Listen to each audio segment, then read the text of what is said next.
محترم قابل قدر بشیر خان ایڈوکیٹ صاحب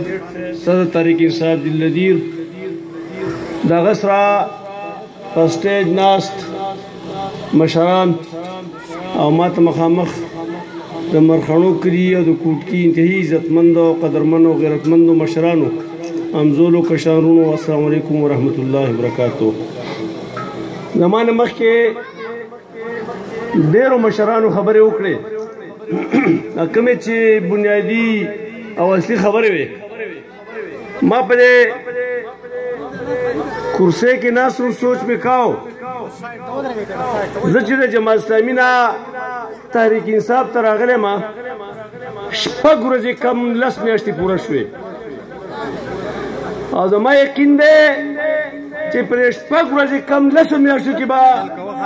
د 560 شمولیتونو زیات شمولیتي پروګرامونه شوي او زه چې دې سټیج ته ګورم او په دې سټیج کې کوم خلک ناست دی نو زما خیال دی که خطا کېږم نه نو د بشیر خان صاحب نه علاوه دا ټول د جماعت اسلامي هغه خلک و چې کوم باندې جماعت اسلامي آباد او ودانه وه هغه نه د تحریک انصاف په محفل کې ناست دي. او که زما یو ورور دا تپوس وکړي چې سربلنه د 45 سال نه پس د جماعت اسلامي د دومره ذمه دارو باوجود تا ولې په تحریک انصاف کې اعلان وکړو نو حیران پدې چې ما د تحصیل ممبر په حیثیت د ضلعي شورا د ممبر په حیثیت د جماعت اسلامي د رکن په حیثیت په جماعت اسلامي کې دننه چې کوم کرپشن روانو هغه ما ډېر زیات په ډاګه کو خو ډېر په افسوس ویم چې ما ته داسې څوک میلاو نه شو چې زما په حق کې ښه میلاو کړو. زما شک پیدا شو چې دا مونږ کومه جماعت اسلامي په کتابونو کې کتل دا کومه چې مونږ د مولانا مودودي رحمت الله علیه صاحب په لټریچر کې کتل زما په خیال چې ما ته موجوده په نظر نه راځي. زما څنګه आवाज ختم شو زما څنګه جواب ختم شو چې د قیامت په ورځ الله پاک ته مخامخ شم او ما ته وویل چې دا غلاګانې او کرپشن کېده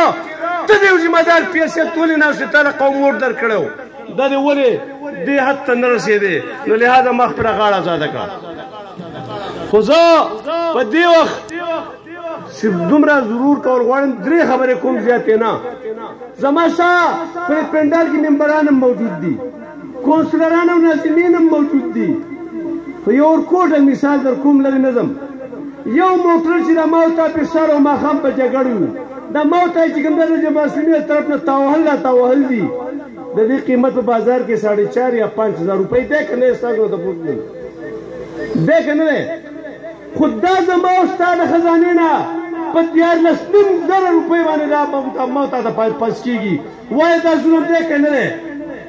یو هیډپمپ چې په 10,000 په مال په بازار کې کېږي دا د سرکار په خزانه کې په 25,000 روپۍ باندې موته سیټینګ کېږي دا پیسې د چا جب ته ځي. زه حیران یم د سمرباغ سرر سیسټم کوم چې په بازار کې لګېدی زه ممبر وم په هغې باندې په 2 لک او په 6,000 یې وستل لګېدل دا 1,80,000 روپۍ زه چا په جب کې وګورم د پاکستان د خزانه دا ولې زه بې درېغه خرڅ کېږي که چېرته د یو ممبر پیسې په صحیح سره کورېږي زما خیال دی چې په مرخڼو په کلي کې به کویه بغیر موټره پاتې شي. زما یقین نه راځي چې معیار په بازار کې په کلي په کونسل کې به یو کویه د هیډپمپ نه بغیر پاتې شي. خو ډېر افسوس کوم دا زما نږدې پل چې جوړ شوی او دا پل چې کله ولید زما د کلي ورور پکې شهید شو شاخو دا ټیکهدار راونیو چې ټیکهدار صاحب د پیسې یې چېرته خوړلې وې. وروڼو موږ ته داسې یو نظام جوړول غواړي چې په هغې کې دا تپوس کولی شي چې دا کار ولې وشو 10 کاله پس او 20 کاله پس ما ته دا پته لګي چې زما دا روډ ولې په 3 میاشت ډول شو دا ټیکهدارانو نظام دی. موږ ته داسې یو نظام پکار دی چې بیا څوک دا ونه وایي چې چا په کوټه کې څوک مړه شو وایي دا چا وژل ده. ما ته داسې نظام پکار دی چې چا په کور کې سړی مړ شو وایي دا چا وژلی. ما ته داسې نظام پکار دی په مین روډ سړی مړ شو ذاتي قاتل پټ شو ولې پټ شو چېرته لاړ ځمکه وچاوده او سړی پکې ننوت دا به څوک کوي دا نظام جوړول غواړي. زه حیران یم بشیر خان به خبره کوله چې عمران خان صاحب وایي چې زه د مدني د ریاست نظام راوستل غواړم. ما وی چیرې دې خلکو خو دغه ته ایجنټ وایو دا به څنګه دا کار کوي په هغې باندې بادرجان رڼا واچېله خو چې کله د اسلام آباد او د دیر 2000 وشوې ما واورېدو نو هغه یقینا چې آغاز د مدني د ریاست نه کوو. د مدني د ریاست نظام تاسو پته نه کوم نظام و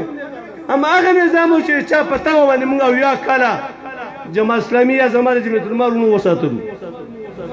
ما یقین دی توی وردګان هغه هم کلین شو کوي پاک مخ دی ګیره زما او ستا په شان په مخ نشته خو هغه چې نن په عالم اسلام کې او په ټوله دنیا کې واحد هغه اسلامي لیډر دی چې امریکا ته رپېږي. یریږي دي که نه یریږي؟ بل مسلمان لیډر ما ته وښیوه چې هغه د امریکې په سترګو کې سترګې واچوي. که چېرته خدای پاک رحم وکړي او موږ د عمران خان را مخامخ کړو او بل توی وردګان په پاکستان کې پیدا شي نو کومه ګناه ده؟ لہذا زه ستاسو ټولو شکریه ادا کوم چا چې په دې شمولیتي پروګرام کې زموږ سره مرسته کړله. د محمد قاسم صاحب د شاهد خان او د حفیظ الله استاجي زه انتهایی د زړه د ویښه شکریه ادا کوم. او کمرونه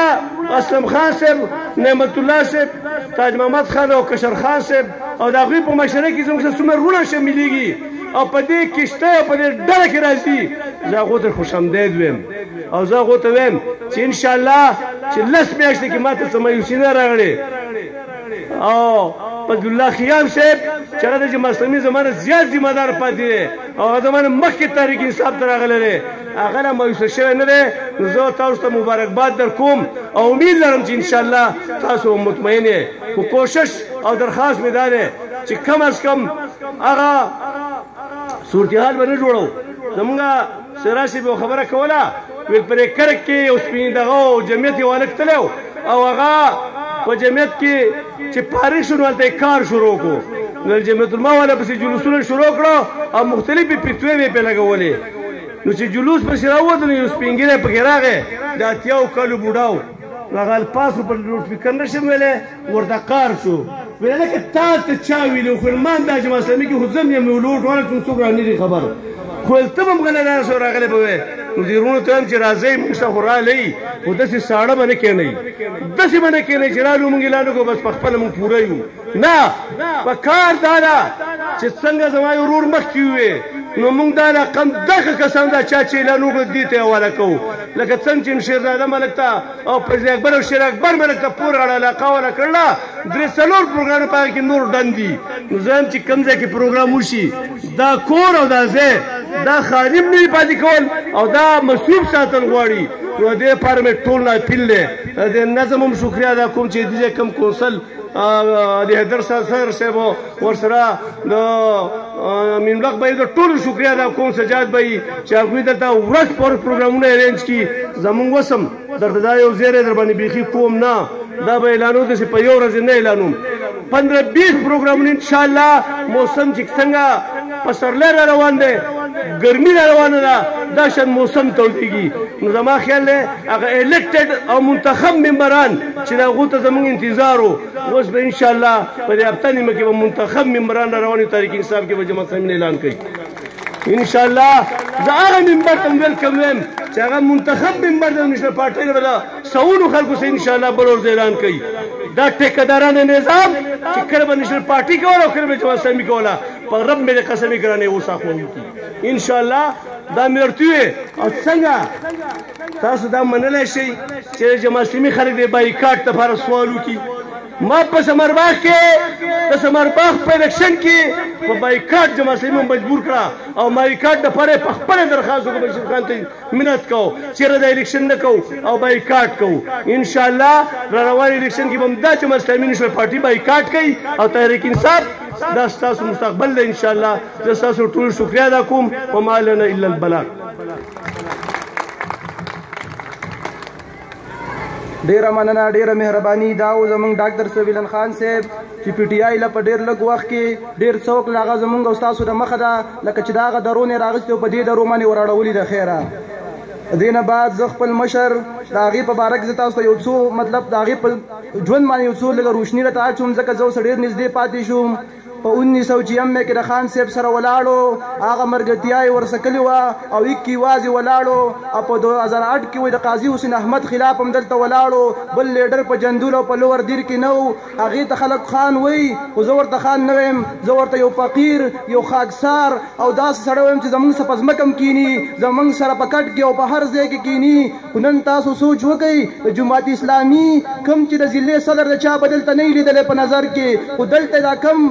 کم لاندې چمچګیر دي ناظمان دا یې رامخې ته کلي دي او کوم صاحبزاده یعقوب د دې ځای نه د ان ایس سیټ ګټلی دی هغه چا نه دی لیدلی خو تاسو ملک اثبت له اوټ ورکلی هغه تاسو بېرته دوباره نه دی لیدلی خو دا ځوان چې په دې سټیج ناست دی دا پښتون ناست دی دې شپه یوه ورځ ورکلې ده سهار وځي دا سپین ګاډی تاسو وینئ چې کله یوې درې ته خېږي او زه ورسه 15 کاله وګرځېدم ډېر ورسه پاتې شوم شپه ورځ خپلې روپۍ رالي هغه لګئ خو څه سوچ یې دی چې دا قوم بدلي راشي او نوره بدلي راغلې خو په دیر کې بدلي پاتې شوې ده نو زه راغواړم زما اشعار ډېر دي خو زه بیا یو زوړ شعر د پښتو دی مراد سعید